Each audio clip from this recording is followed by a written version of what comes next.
গভীর রাতে ছাদের উপরে সবাই মিলে বারবিকিউ পার্টি করলাম। আর পার্টির আয়োজন করেছিলাম মাত্র 10 জনের, সেই জায়গায় হচ্ছে 20 জন হয়ে গিয়েছে। সেটাও কিভাবে কভার করলাম সেটা আপনাদের সাথে শেয়ার করব। আসলে খাবার দাবারটা হচ্ছে আনন্দের বড় বিষয় না, সবাই মিলে একসাথে হাসি ঠাট্টা হাতাহাতি কাজকর্ম দুষ্টুমি মজার মজার কথা বলা, এগুলো হচ্ছে সবচেয়ে বড় আনন্দ। খাবার তো সবাই আমরা খাই, প্রতিদিনই খাই, একটুখানি ভাগাভাগি করে খেলে সেই খাবার আরও বেশি আনন্দ মিশিয়ে থাকে। তো যাই হোক, আমরা কিন্তু ছাদের উপরে বারবিকিউ পার্টি করার জন্য সবাই রেডি হয়ে গেছি। আর বাসা থেকে যা যা লাগে সবাই হাতাহাতি সেই যে জোলাবাতি যেভাবে খেলতাম নিয়ে এসেছি। তো এখানে হচ্ছে ম্যারিনেট করে চিকেন রেখে দিয়েছে। আর এই যে ছাদের উপরে কিন্তু অনেক খোলামেলা, আর 12 তলার উপরে ছাদ। বাচ্চারা সবাই খেলাধুলা করছে, কেউ দোলনায় বসে আছে, কেউ মানে আনন্দ করছে, কেউ প্রচণ্ড শীত ঠান্ডায় তাপ পোহাচ্ছে।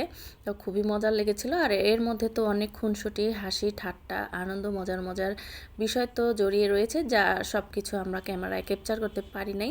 তো যাই হোক, এখন কয়লাগুলো যখন পুরোভাবে জ্বলে উঠেছে তখন আমরা বারবিকিউর পিসগুলো সব দিয়ে দিলাম।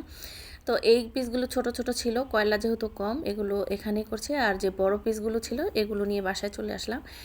এভাবে কড়াইয়ে একটুখানি ভাজা ভাজা মানে করে আবার নিচে নিয়ে যাব কয়লায়, আবার তান্দুরি স্মেল মেশানোর জন্য কয়লায় আবার একটু পুড়িয়ে নিব। আর তাছাড়া এই মুরগির পিসগুলো খুব বড় বড় ছিল, এগুলো ওই অল্প কয়লার তাপে মানে সেদ্ধ হতো না, তাই এখান থেকে একটুখানি ভালো করে সেদ্ধ করে ভাজা ভাজা করে নিয়ে গেলাম। এটা এখন কয়লার স্মেলটা মেশাবো আবার একটু কয়লায় পুড়িয়ে। তো এই যে সব চিকেন ম্যারিনেট করার পরে যে অবশিষ্ট মশলাটা, এখানে কিন্তু ঘি আছে, সব ধরনের মশলা আছে, টক দই। তো এই চিকেন দিয়ে নানরুটি খেতে গেলে একটু শুকনো শুকনো লাগে, এটা গ্রেভিটা একটুখানি আমি কষিয়ে নিব, যার প্রয়োজন একটু এই গ্রেভি দিয়ে তারপরে খাবে ভালো লাগবে।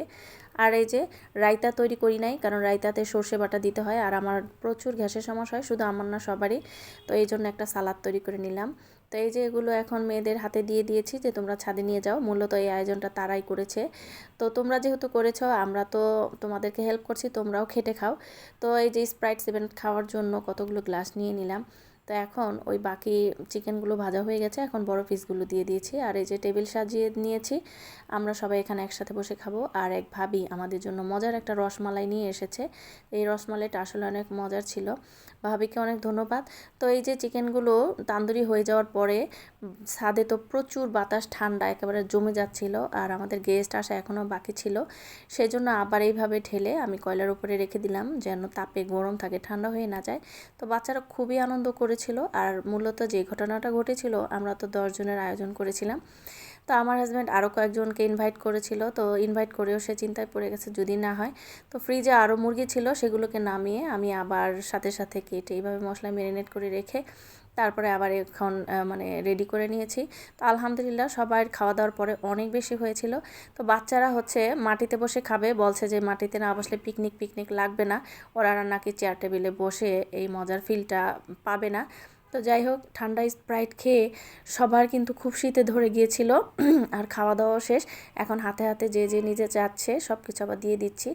অনেক কিছু নিচ থেকে আনতে হয়েছে, মানে এটাই একটা আনন্দ। তো খাওয়া দাওয়া শেষে সবাই আবার এখানে শীত কমানোর জন্য তাপ পোহাচ্ছে।